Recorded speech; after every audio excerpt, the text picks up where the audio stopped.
Well, hello, everybody. Welcome back to Cocktails and Rocktails with me, your most notorious groupie, Allison Rouse, author of this little book right here. Paperback is out, you guys. Got a little, you know what that means. These little books right here, where you can get them, my merchandise down in that description. So go down, because I've got some cute little merchandise. Little, featuring a drummer of a band called Metallica, little Steve Jones stuff, maybe a Lemmy t-shirt, on top of some really good, cool groupie and rock and roll t-shirts. So go down, fiddle about, because you know how I like it when you check it out. And as always, thank you so much for all the love and support, all the friendships, all the sharing, all the amazing men and women that I'm meeting, everybody that's new. Welcome to the channel. Welcome to the family, because we really are a pretty kind of cool family here. We keep it old school, like at concerts when we all connected and talked and shared our experiences. So thank you so much for just being a huge, huge part of that. So all my love. All right. And speaking all my love, I'm going to do a reading from the book today. Obviously, we saw the paperback. We know what that usually means. But it's also going to not just talk about my experience with a couple of rockers, but kind of where I was at in my life around 2001, 2002. And today we are going to have our little local Saltfire Brewery. Told you guys about the Heavy Metal Shop. This is the local beer they made called the Heavy Metal Parking Lot. Judas Priest with the Heavy Metal Shop. So Heavy Metal Parking Lot, for you guys that don't know, is a movie done, I believe, late 80s, early 70s, at a Judas Priest concert. So I guess we know who one of the guys we're talking about in the reading today is. All right, so everybody grab your heavy metal, kick up your feet, and let's have a little cocktails and a rocktails. Oh, yeah. And like I said in previous episodes, that the Heavy Metal Shop, if you guys see this, a lot of rockers have this from Salt Lake City. We got some pretty cool rock and roll shit happening here. But, all right, so let's have a little cocktails and rocktails. Cheers, big ears. Oh, that's good. So this is an American black lager.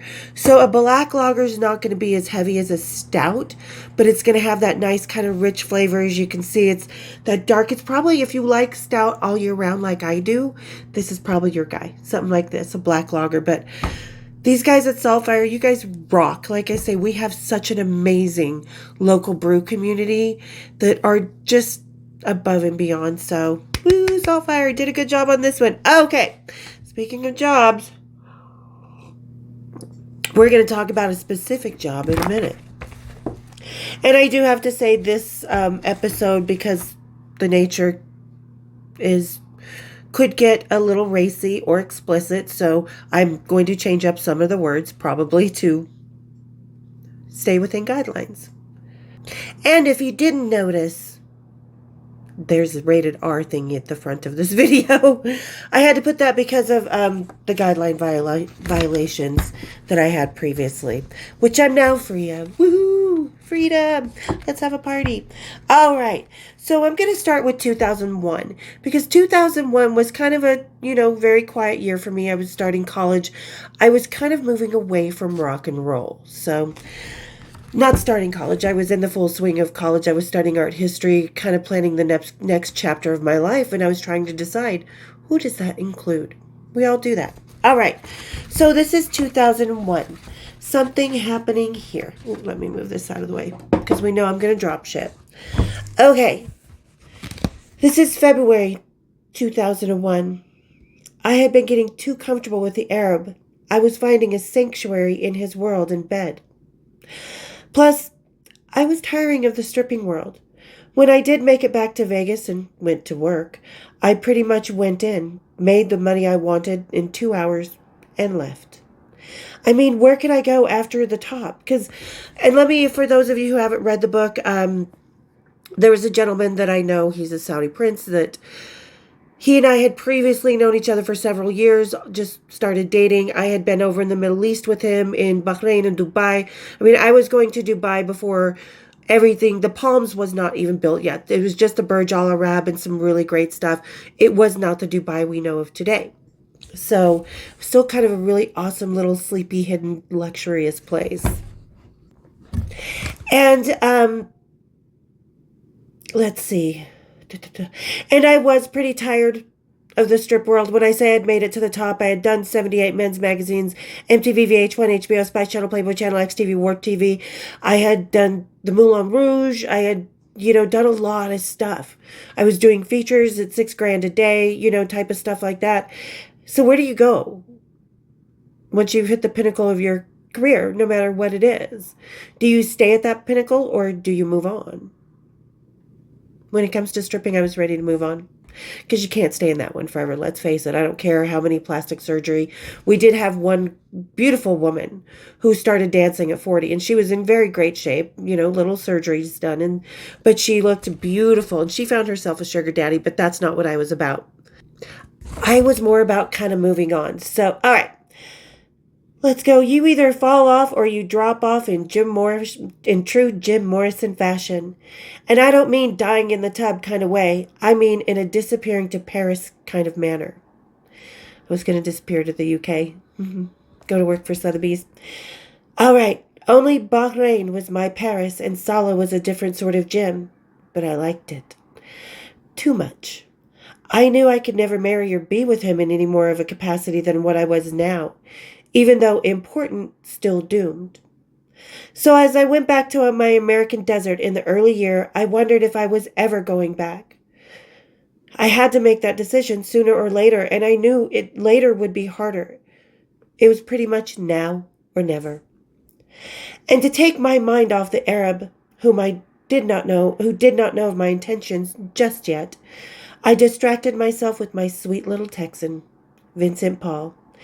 Pantera was supposed to be in Vegas the year before, but after their now heroined-up lead singer broke a rib, quote-unquote. He didn't break a rib. I mean, he did, but that wasn't the reason. They postponed all their tour dates. By this time, as many know, there were tensions in the band on and off stage. Phil never said a word to the brothers, Vinny and Dime. The divide had been made and was blatant in the tour buses they rode. Back in the day, when the band got along, they had all lived in one tour bus. But by the new millennium, Dime and Vin had their place and Rex and Phil had theirs. The line in the sand was drawn. Because I talk about being there when Pantera was at their worst, right before they broke up, and here it is. This is a short, very condensed, very privately conservative version of what was happening. All right. But Vincent Paul had spent his life behind that band and made it what it was. His lead singer was tearing it apart with more than just a needle. And it's true. We all know how I feel about this current Pantera tour. I expected Rex and Phil to betray him because they already had, because they were just total assholes. But Charlie Benante was kind of the most shocker, and so was Zach because of the tension that was already going on with Zach and Vinny before he passed away. There was already some tension, so, all right. But the band was not my concern. I love Pantera and all, but I adored Vincent Paul more. We had a comfort and knowledge of each other by now. I don't think he had had any other of his groupies as long as he did me, or girlfriends for that matter. Even his last girlfriend was 5 years. Vin and I were 8. And for the 3 days he was going to be in my town, which is ironically now his home, I was determined to be with him as usual. Andrea had come down for the fun and ran right along with me when I waltzed into the Mandalay Bay and rang Vin's room. Because my phone number at the time had actually changed, so Vin had not been able to get a hold of me. But I already knew what he was staying under, which I don't approach in this book because Vin was still alive when I wrote the book. As we know through another episode I did, Vin was kind of pissed off about it, sent me some threatening. It's in here. But anyway. So, what was I saying? So I knew what Vin was staying under, so I just walked into the Mandalay Bay, picked up one of the house phones. I was like, yeah, I need Troy Aikman's room. because he stayed under Troy Aikman forever. He loved the Cowboys. He loved the Dallas Stars, obviously, as we know from the Stanley Cup incident. Yeah, that happened. That did happen. Okay. So, he still stayed under the same pseudonym after all these years. Vincent Paul was a creature of habit, and as usual, he put me on the guest list and told me to meet him there, because they had just got in that morning. He had been up all night. He never slept real well on the bus, so he was sleeping most of the day, got up at 4 o'clock. So Onyx, because I used Andrea's stage name at the time, but she's since been outed. You've seen the picture of her and Mikey Inez. So Andrea and I hit the bar for a while and relaxed in our groupie accomplishments. I met up with Vin later on and stood on the side of the stage instead of behind his drum kit as usual. At the House of Blues where Pantera was rocking out, the stage is tiny and the dressing room right on the back of it. So the side of the stage was where I fit in. I watched the band, ironically. I watched the band from the front for the first time ever. I watched from the FOH. It was awesome, and I'm glad I got to see it, as it was their last tour before breaking up. After the show, Andrea and I met up with Vin and some of the other guys. They had a couple more days off and were staying around so Vin and I could actually enjoy some time together, which we did. We actually went golfing because I'm a golfer. People don't know this. There's been a huge golf game going on in rock and roll as long as I can remember. But, yeah, we actually got to play at Steve Wynn's private golf course, which was really awesome because it's a pro-grade golf course. It's just fucking cool as hell.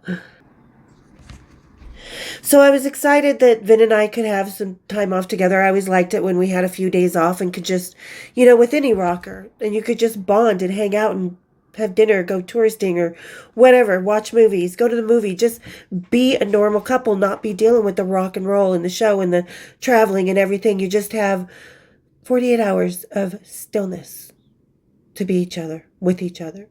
It's pretty awesome. But we were destined to not be alone most of that night. His newest bodyguard, this was his third since I knew him, Chris, more than shadowed us the whole time. He even went as far to sit between Vincent and I at the 21 table, because we were playing blackjack. Vin liked to gamble sometimes, and was even bold enough to scold me when I talked to Vin across the table. I didn't even know what he and I were talking about, but I called him by the sacred moniker of Vincent Paul, as always. Chris turned to me and said sternly, "Don't call him that. His mama called him that and he is sensitive about it. Call him Vinny or Vin, but not that." I was like, ooh,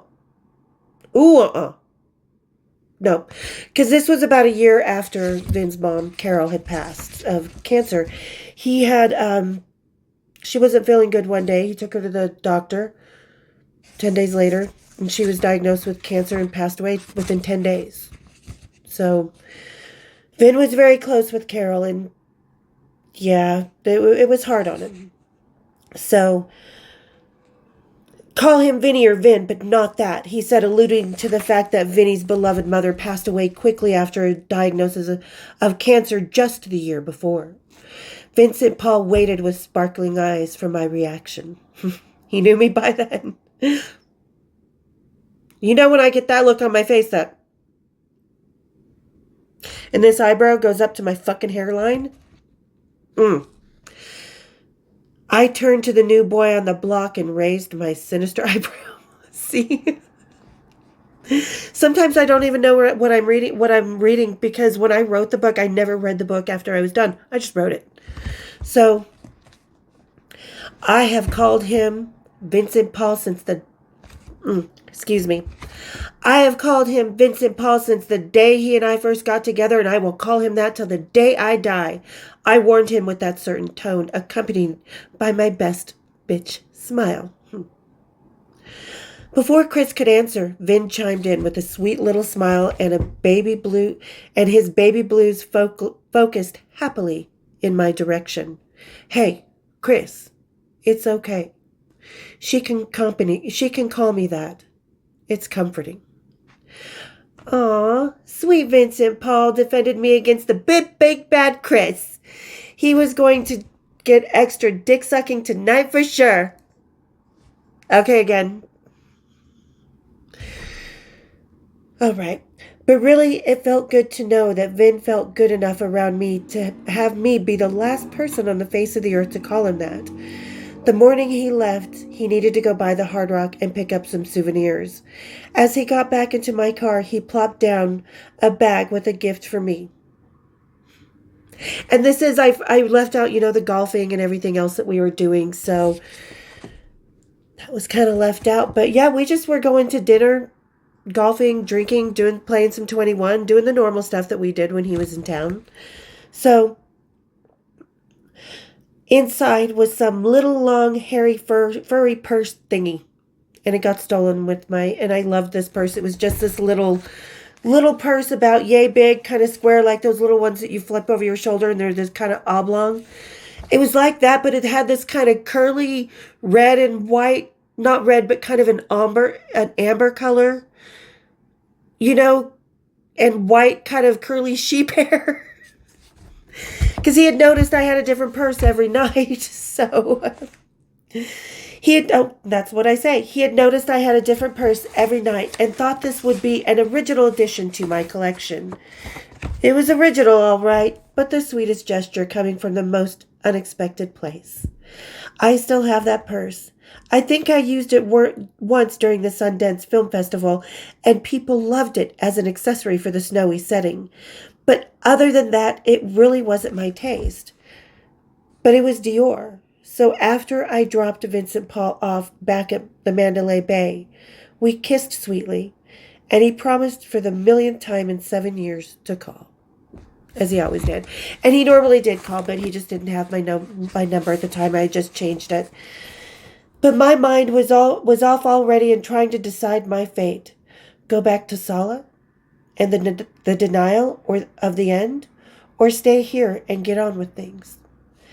I guess it took a little longer than I thought to make the choice, because before I knew it, he was here. Sala had flew to Vegas to come and get me, but forgot his cell phone with my number in it. He tried for hours to call Jibby, his housekeeper, to retrieve it and the necessary information. He was there for 3 days before he called me and woke me up in the middle of the night. I was perturbed by his 3/4-mile run. I mean, he was in town and knew where I worked. If he didn't want to come to my club, he knew my stage name and could have at least called there and left a message. That's what I mean by 3/4. You want me? You go the fucking mile, dude. You don't just half-ass it. He knew I didn't like people coming into my club that I knew outside the club like that, but, again, he could have called. Like I said, I don't half-ass it for my men, don't half-ass it for me. Anyway, but he didn't, and for some reason this disappointed me that he didn't put his pride down and forge ahead for my affection. That was that. I never went back to his Bahrainian home again, although I have seen him in London on a friendly basis once or twice. While I could give up the huge sum he offered me to stay, I could not give up the huge gift of friendship and newfound religion he left me with. I still know him to this day. And by religion, people don't realize that groupies are generally curious and transient by nature. Like, I really love studying different cultures. So for 12 years, I immersed myself into the study of Islam, because there's very many different kinds. There's Sufism was what I mostly studied, which is kind of like, it's Muslim mysticism, kind of what Kabbalah is to Judaism. So when I go to different parts of the world, I like to know more about him, and it just was something that I kind of got immersed in. Okay. So that was just February. June, like I said, I was so immersed in just myself and my future and being in the limbo of the change of my life, So June and the rest of 2001, I had focused back into my college work and was trying to figure out my next move. Things had always come naturally to me, and I'd never had to stop and think. But I was 30 years old now, soon to be 31 later in the year. I didn't want to dance forever and see it go back into the pits it arose like a phoenix from. The glory days of both stripping and backstage were limited at best anymore. In fact, backstage had been different for some time now. I had just not noticed it. since I was face down in the Arab in my own little rock and roll fantasy. But where does a girl go after being backstage for so long? I didn't know, so I just kept going. I figured I would finish my art history degree at the uni and maybe go to work for a gallery in London or design furniture or for Sotheby's. Either way, it all sounded good. But what sounded even better was the Sex Pistols. Was what that the Sex Pistols were coming around for another reunion tour and the money they were gonna make. But when it came down to it, the Pistols played the still small joint. I ended up walking right past my now former addiction without even blinking an eye. But he saw me, and Steve had a security guard looking for me. The tour manager even hit on me and offered to bring me up to meet the band while they were in the joint getting ready to go on stage. The joint at the time was a very small venue at the Hard Rock. It held no more than like 3,000 people. So it wasn't the huge arena it later became. It was just a tiny little cool theater. If you've seen my Facebook page, you see me put like a little theater with the symbols on the wall. There's a stage and this walkway with all these cool railing. That was the joint. Okay. So, but when it came down to it, when the Pistols, the tour manager even hit on me. Okay. I said no, as I didn't want to seem like I was with him. And somehow, in the end, I did see Steve that night. And he did call me a few days later, wondering why I walked by him. I said, just because. Huh. Just a few years ago, I would have never walked past that pistol and been in his bed in a matter of minutes. Now, well, for me it is a great memory of the time and fun he and I had. I still smile when I think about his Mercy tattoo. I always loved that fucking Mercy tattoo. Mercy Daddy! I closed out my slow groupie year with Sugar Ray. My roadie friend Dirty was doing their lights and he had come to hang out. It was fun and I laughed my ass off at the singer's silly mouth. And that was 2001, a very boring groupie year. But I have a feeling it was just the calm before the storm. But I had a feeling it was just the calm before the storm that was to come the following year. Chapter 19. A quick one while he's away, 2002. Are you fucking kidding me? That pretty much sums up the year for me, the theme for the new year. I said it again and again from January on through the next year and probably beyond, with good reasons. 2002 would start out with and without a bang, literally, and be rudely interrupted mid-year, soon to be followed with the end of my world as I knew it. I was feeling stagnant. My heart was no longer in my career of destiny. The new strippers wandering into my club were changing into something I was not willing to be. And the job was becoming beneath me in more ways than one. And I don't mean that rude, I was outgrowing it. I was moving on to the art history part of my life where I wanted to go next. I was bored of my beloved Vegas and ready for a view other than the now seemingly dingy fluorescent lights against the dry desert background. After all, who was ever meant to live forever in Sin City? This was a temporary city that I was always meant to leave. 8 fabulous years had flown by, but it was time to go. I was dragging my ass and didn't know where to start. I would need another year to get all my ducks in a row and enough money in the bank to be able to go on with life as I saw it. Because I was already accepted into a program for art history, bachelor's and master's at the University College in London.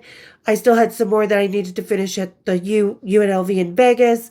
I wanted to spend the last 2 years not working. So I had plenty of money in the bank, but I'm like, I need more just to be on the safe side, because you want to start a new life. You got to be prepared. However, I could plan all I wanted, but it doesn't mean things went the way I wanted, as they always had for me. Sometimes life has other ways of making changes for you. Grand ways. ways that it ensures you won't miss the point and sees that you get on with things. This is where that "are you fucking kidding me" thing comes into play. I would start off 2002 with the introduction of Glenn Tipton, the famed sex god guitarist of the metal legends Judas Priest. Judas Priest. Anyway, sorry. Great way to begin the new year, right? Right? Yeah, I thought so too. Danny's longtime friend was now working for the band, and they were all going to be in town for several days before the show, as this was the first date of that leg of the tour. So, ladies, if you're looking at a tour itinerary and your city is the first city they're playing in, they're going to be in town for around 5 days. Rehearsing, getting things together, making sure everything's going well, getting everything prepared for the tour. So they're going to be in town for around 4 or 5 days. So you will have plenty of time to get your booties down to the hotel bar and revive the groupie scene. It needs it, ladies. Okay. He thought it would be a good idea to mingle me with the man and with Glenn and see what happened. Hopefully, if things went right, Glenn and I would hit it off and the guitar god would be forever cool with the roadie for the introduction. I was not opposed to being a commodity for such a gorgeous specimen as of a musician. And don't take that wrong, ladies. I was never a commodity, but yeah, that was my plan. I was going to do Glenn Tipton. So, woohoo! Somebody just made it easier, shooting fish in a barrel. Supposedly, Glenn had asked for the introduction as well because he had seen a picture of me in a magazine. And it was in his road case or something. I don't know if that's true, but so he'd be like, "Oh yeah, she's hot, isn't she?" And there was like, this one person was like, "I know her. She lives in Vegas. We're going to be in Vegas for a few days." So Glenn had asked for the introduction as well. So I was excited. I was being set up with one of heavy metal's hottest men. Had I known then what I know now about the kind of person Glenn Tipton really is, I would have stayed home and hid under my bed. That's where I'm leaving it. You want to know everything else that happened that's in the book? Buy the book. Or there's more episodes that talk about it down there. You'll see the Glenn Tipton ones. But needless to say, Glenn and I ended up not ending on a good note because years later he believed something that was said about me that I was doing that was 1,000% not true. But he just believed it because of the lie coming out of somebody else's mouth. Never asked me about it. I understand whatever conclusion you want to come to after getting all the facts. Do you. But get the facts first. So, and like I said, Glenn and I did not end very well. It was very rude between the both of us, when we were face to face. And he's fake ass son of a bitch. He's all about himself. He's one of those English roadies that like to compartmentalize his groupies as the Madonna and the whore type of thing. So there you go. So there was kind of my transition, but where I was in 2001, 2002. We all know what happened in 2002, but I mean, the universe changes things for you in grand ways. May not always be beautiful grand. So, all right, you guys. Well, thank you so much for coming along this little journey into my history with me. I'm glad you guys are having fun with it. I'm glad you're sharing your stories with the same people and stuff like that. I love it. And thank you so much for getting to the end of the video. You guys rock, just supporting me, and watch the commercials. Let's get this channel kind of boosted up, because the more you watch the commercials, the more the engagement gets boosted. So thank you for all that you guys do. And if you're already doing that, you rock. And don't forget, for those of you who are just joining us that are not subscribing or members, stuff like that, go ahead, subscribe, come down from the nosebleeds, come backstage, party with the fam. We're awesome here. And as always, I will see you guys next year on Cocktails Rocktails. Cheers, big ears.